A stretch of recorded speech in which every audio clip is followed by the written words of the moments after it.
Officials are investigating what caused the Ethiopian Airlines flight en route from Addis Ababa to Nairobi, Kenya, to crash shortly after takeoff, killing all 157 people on board. An Ebola treatment center in Butembo is attacked again as the Democratic Republic of Congo continues to battle a deadly epidemic. And how a foundation is working to provide feminine hygiene products to South Sudanese refugees in Ethiopia. Africa 54 starts right now.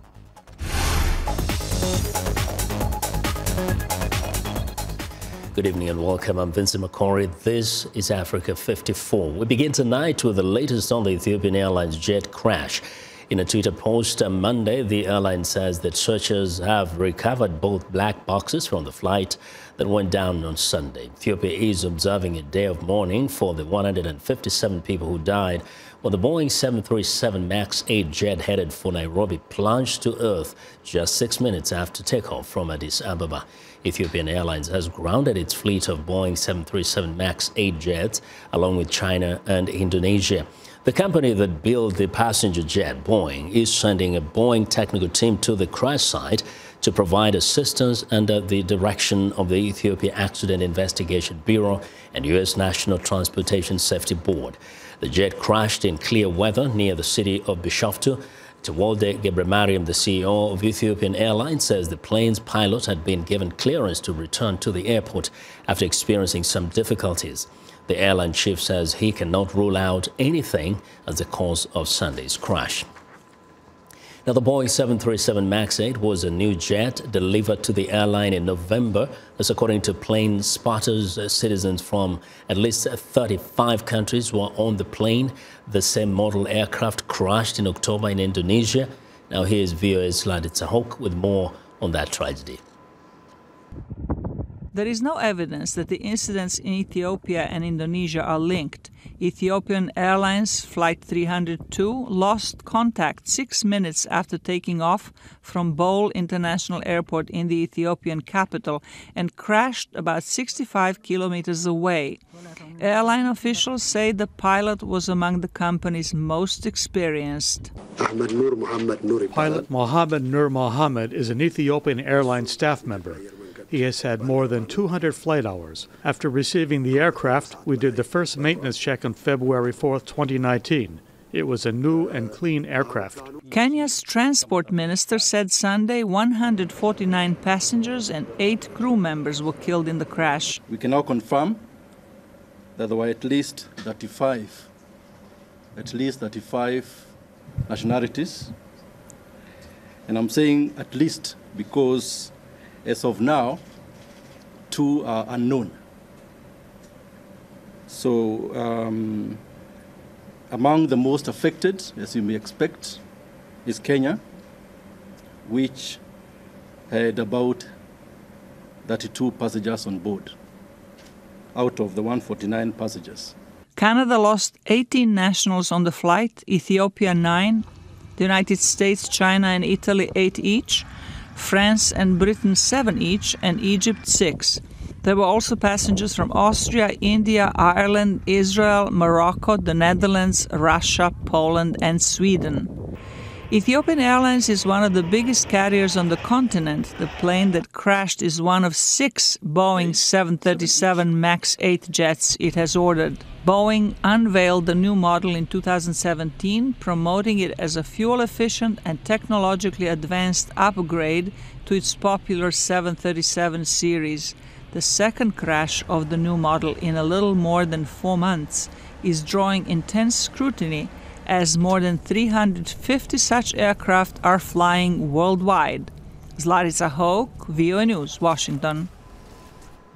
Well, for more insights on the Ethiopian airline crash, I'm joined by VOA multimedia journalist Salim Solomon. Salim, now, what more can you tell us about the investigation into this crash?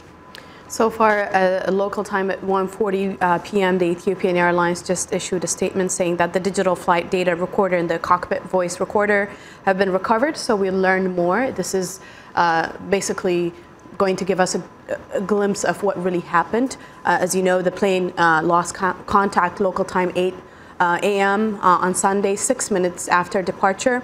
And it was en route from Addis Ababa, the capital city of Ethiopia, to Nairobi, and it crashed in Bishoftu, a couple of kilometers away from the capital city. The CEO of Ethiopian Airlines, Tewelde Gebramariam, said that the pilot was reported to be the pilot reported that there were technical issues, so we'll learn more from from the black box that was acquired. But the pilot, Yared Getachew Mulugeta, was in his late 20s. He's 29 years old, and his co-pilot Ahmed Mohamed Noor, also very young, but they've had a very experienced. He has almost 8,000 flights under his belt. He was an excellent. He had an excellent flying record. He's very commendable pilot, and so we'll have to see. And then that plane specifically came back from South Africa. So people are saying it's technical. We have to wait and see what happens. Now, talking about Ethiopian Airlines and safety record on this program, not long ago we had a story we did. One of our colleague, Haiti Adams Fitzpatrick, did a package where we also looked at the fact that Ethiopia has a very good record. And so how is this being seen in the light of what has just happened? So Ethiopian Airlines is one of the fastest growing on the continent. It's also Africa's largest air carrier. And its safety record is overall very commendable by the aviation industry. It's really regarded highly.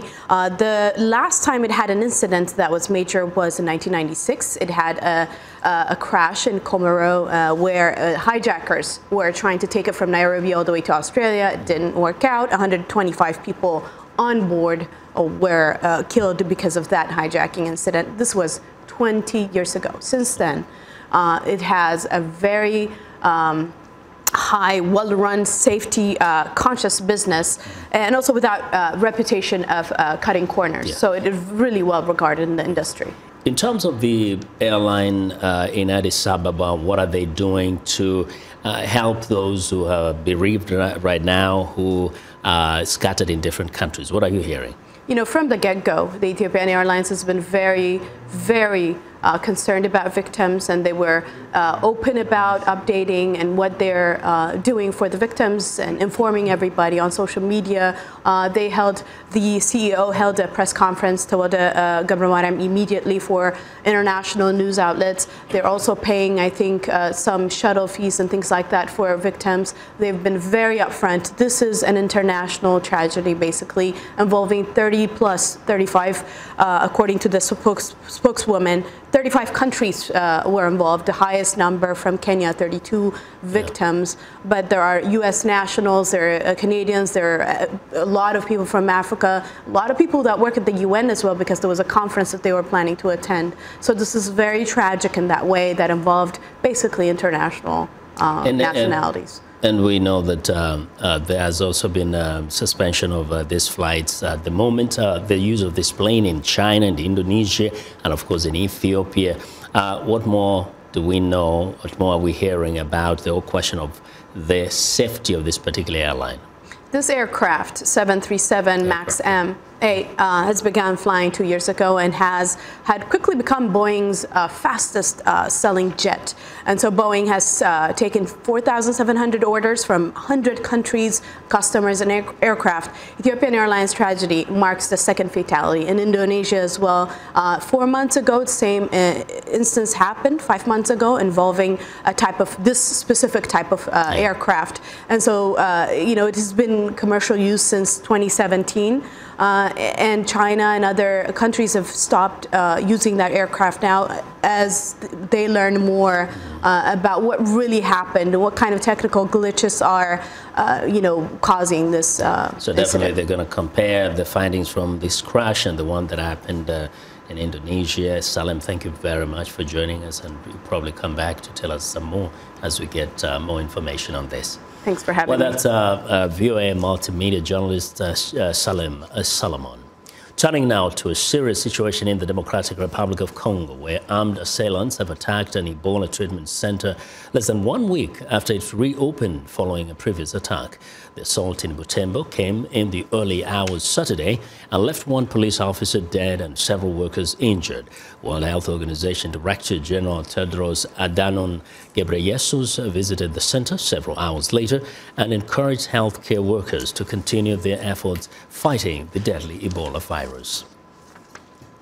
And on security, of course, securitization is not good and it cannot happen. We should rely on community ownership and mobilization.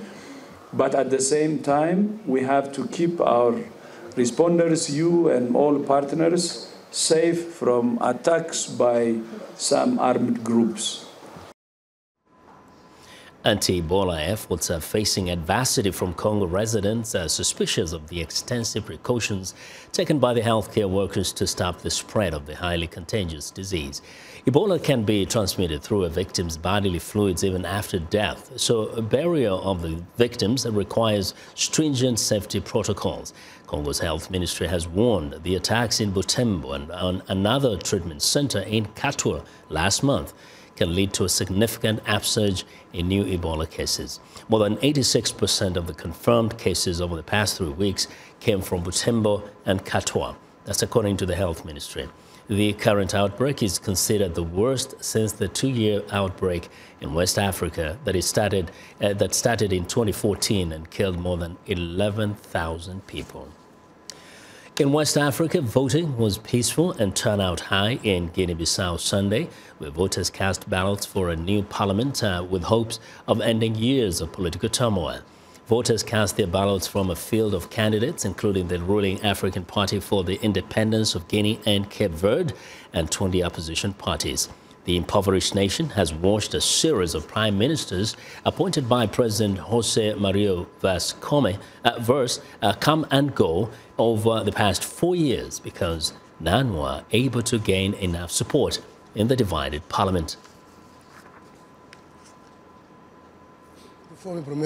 The first priority is that we can't have enough to eat because we can't think on an empty stomach. Then schooling. We have to pay the teachers and also increase the people's salaries. Because we can't earn, we can barely buy a bag of rice. We don't even have enough to buy coal. And yet the country has resources that it can exploit. And so we must join forces to do so. Well, Guinea-Bissau has been racked by numerous coups since declaring independence from Portugal in 1973.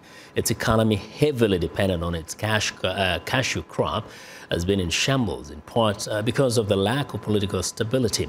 A group of West African states worked out a deal last year in which Aristide Gomes would serve as interim prime minister until new elections were held. Final results from Sunday's elections are expected later this week. Moving now to North Africa, Algerian President Abdelaziz Bouteflika landed in Algeria Sunday and amid protests against his bid for a 5th term as president. An Algerian government plane left Geneva on Sunday, but the government did not immediately announce the purpose of the flight. The 82-year-old leader has been in Geneva for 2 weeks, receiving what his office calls routine medical checks. Bouteflika, who has ruled the North African country since 1999, officially filed paperwork to run for a 5th term last week. Protests against Bouteflika's bid for another term entered their 3rd week Friday, with thousands flooding the streets in Algeria, as well as Paris, which is home to a large Algerian immigrant population. I'm sad not to be there to support them, but I've come today because my heart is with my fellow citizens in Algeria. And if I was there, I'd be in the streets too to say this system has to go. We're sick of it. Well, Bouteflika vows that if he wins, he will only serve for 1 year before holding new elections. He warned Thursday that instigators may try to infiltrate the demonstrations to provoke turmoil ahead of the April 18th election. There is speculation that the health of the long-term president is serious. Bouteflika has rarely been seen in public since suffering a stroke in 2013. U.S. officials are increasingly focused on Venezuela, where a power struggle rages between embattled President Nicolas Maduro and opposition leader Juan Guaido, who is recognized by more than 50 nations, including the U.S., as interim president. VOA's Michael Bowman reports that Washington believes Maduro's days are numbered, but are downplaying the possibility of U.S. military intervention in oil-rich Venezuela, where economic collapse has triggered hunger, privation and mass migration. Widespread power outages have ground to a halt a nation already on its knees, adding to a humanitarian disaster that has forced more than 3 million Venezuelans to flee their country. We want electricity. That's it. We want the power back on. The man who succeeded leftist firebrand Hugo Chavez as president in 2013, Nicolas Maduro, is blaming Washington for Venezuela's woes. We're facing the most serious aggression from U.S. imperialism that Venezuela has seen in its entire 200-year history. On Sunday, a senior White House official described what he envisions for Maduro. I hope his future consists of living on a nice beach somewhere far from Venezuela. But the national security advisor suggested it will be Venezuelans who make sure that opposition leader Juan Guaido prevails. There are countless conversations going on between members of the National Assembly and members of the military in Venezuela, talking about what might come, how they might move to support the opposition. I do think momentum is on the side of Guaido. U.S. lawmakers are weighing in as well with messages to Venezuela. Your fight for freedom and restoration of democracy is our fight, and the free world has not and will not forget you.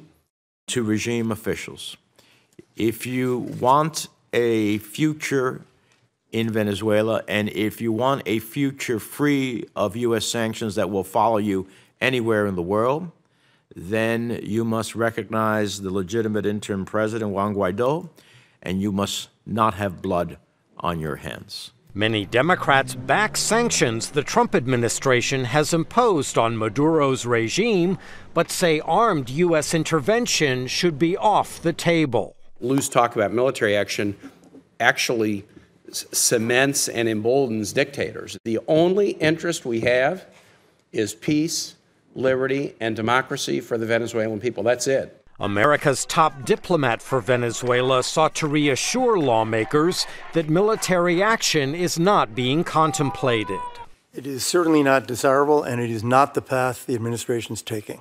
Speaking at the White House last month, Bolton said President Trump is keeping all options on the table regarding Venezuela. On Sunday, he declined to make any predictions. We'll see what happens. Michael Bowman, VOA News, Washington. We want to know what you think about Africa 54 and the stories we covered. Join the conversation on Facebook. The address is Africa 54. We're also streaming our show live on Facebook, so check us out and share our show with your friends. Find me on Twitter at VOA Vince McCord. Still ahead on Africa 54, empowering South Sudanese female refugees. But first, a look at Monday's headlines.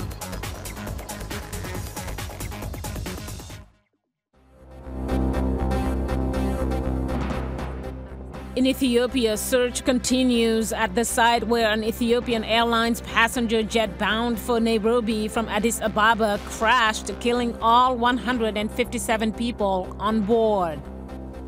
The UN office in Nairobi held a moment of silence today for those killed in Sunday's Ethiopian Airlines plane crash, in which 22 UN staff members were killed.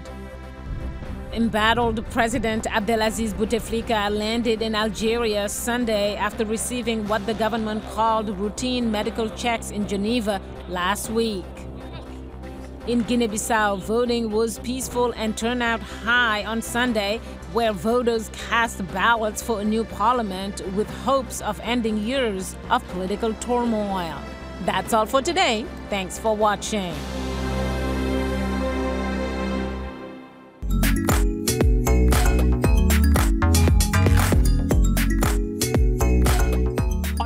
Voices, we're talking about the news and issues you're talking about. Sharing stories of development and growth across Africa, around the world, and in our lives. Topics that inform, empower, and change the rules. It's time for Our Voices with me, Haiti Adams Fitzpatrick, and Hadiza Kiari, and Ayan Bior, and Orion Itangi Shaka. It's time for Our Voices.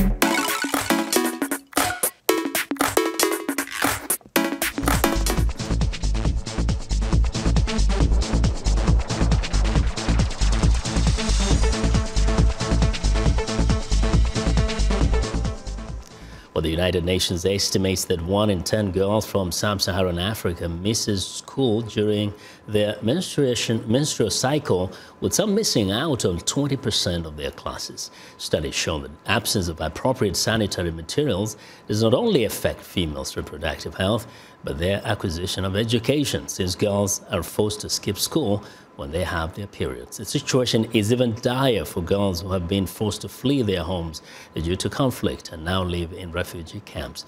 The Nyaiden Foundation is working to provide feminine hygiene products to South Sudanese refugees in Ethiopia. And now joining me to tell us more about it is Nyamal Mal Tutdiel, founder of Nyaiden Foundation. Welcome. Thank you for having me. I hope I didn't massacre your name. No, you did not. You did perfectly well. So first, give us a sense of, what made you want to do this? We know it's a problem in many places, but what made you want to do this? So this is a personal story to me. In 2014, I had the opportunity to go to Gambela to visit relatives that have been displaced back into Ethiopia from South Sudan. And I went as an American with my feminine products, all nicely packaged. So when I got there, I talked to my cousins and some of the young women that were in the camps. During that time of the month when you get your period, what do you use? And they're like, well, if you guys send money from the diaspora and there's a little bit, then that gives us enough money to buy, or we use old cloth materials. So for me, that touch, it was close to home, where here in America, I'm fortunate that I can just go to a drugstore and buy these products. But there, the fact that these young girls that are taking the smallest opportunity of whatever education is being provided by the aid agencies, they still have to miss school. And we mentioned that, in fact, that is really critical. They have to miss school because of the indignity of not being able to have the relevant material to use when you're in school. So what are you doing to help solve that problem? So this September, my team and I were actually going to Ethiopia, to the refugee camp, and Ethiopian Airlines actually sponsoring us with tickets to be able to deliver these menstrual hygienic kits. And we're going to be delivering about 350, and in the kits, I can show you, in the kits, they come in these nice bags, because in Africa or even all over the world, when women talk about period, it's something very, oh, hush, hush, you can't talk about it. So we disguise them in these bags. And in the bag, we have soap, we have underwear, washcloth, and we have liners. So all females know this. This is the liner, and you pretty much put it in the underwear, and this is... You can hold like to that camera, I guess. So this is the, the liners. So you're making sure that a girl getting a package like this is well taken care of, and then she'll be, of course, it will be explained to them what is in there. Exactly. And so with this, we know there are thousands or perhaps hundreds of thousands of girls who need this kind of help. How many of them do you hope to help? So for us, this is an initial start. We're a small organization, and this is going to be a yearly event that we're doing, and it depends on the donor. So we could provide a kit for a young girl for as little as $30. We're actually getting these pads from a partner organization called Days for Girls. And it's women all over America that are sewing them. They're actually cloth, so they're environment friendly. These young girls can wash them and reuse them, so they're not disposable. We're also thinking about the environment as well, and the sustainability. Because here in the West, they're disposable. But a young girl will be able to wash and reuse multiple times. Okay. So at the moment, what is your biggest challenge? Is it getting enough of them or delivering them? Delivering them. It's our biggest challenge right now. Ethiopian Airways came through, gave us the ticket, but now it's the cargo. Okay. How are we able to ship them back home?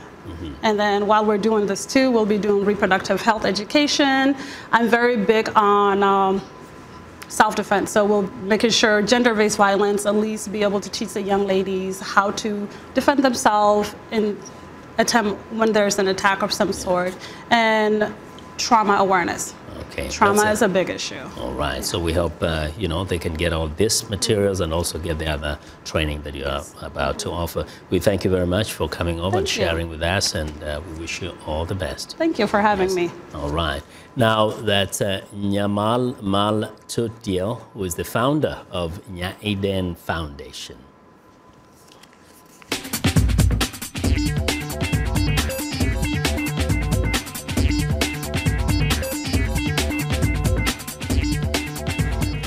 Now here's what's trending. A small crowd has gathered on a side street in Dar es Salaam, Tanzania's commercial capital. They're here to watch Hadara Mjeje's display their key PRP skills featured in a viral video that has been making the social media rounds in recent weeks. Mjeje's natural talent, dedication, and ability to entertain the crowd soon drew the attention of event promoters in Tanzania and other countries like Malawi, where the potentially life-changing video was shot. It was shared online and eventually caught the attention of none other than U.S. President Donald Trump. She's even now won the grudging respect of many male football players. Well, next up, class is in session at the Amalika Teacher Training College in Blantyre, Malawi. Chrissy Chipewa teaches languages and life skills here to women educators in training. When she's not at the blackboard, Chipewa gives motivational talks to her students and holds meetings at various schools around the country where she encourages girls to empower themselves through education. Malawi has one of the highest early marriage rates for girls in the world. UNICEF says 9% of Malawi's girls are married by age 15. UN Women says the practice carries significant costs as it condemns girls to a vicious cycle of poverty. It puts them at greater risk of teen pregnancy and domestic violence. Malawi's education ministry is also working to encourage those with babies to stay in school. Well, and finally, Naila Labid is challenging gender stereotypes in Pakistan's port city of Karachi by working as a taxi driver. She's one of a growing number of women in Pakistan who are breaking into the traditionally male-dominated industry. The drivers of taxis as well as buses were usually men until recently, but with increasing female empowerment in the country, women are now getting behind the wheel. As the single parent of 5 children, Labid learned to drive 15 years ago, but has been driving professionally for only 3 years. The opportunity arose from the ride-hailing service and app Kareem, which welcomed female drivers to its fleet in 2016. And that's what's trending today. Well, and that's our show for today. Now be sure to watch Africa 54 on our website at voaafrica.com. For more news, tune in to VOA's evening radio show, Africa News Tonight, at 1800 UTC, and in the morning to Daybreak Africa between 0300 and 0600 UTC, Monday through Friday. Thanks a lot for watching. From all of us in Washington, have a good night.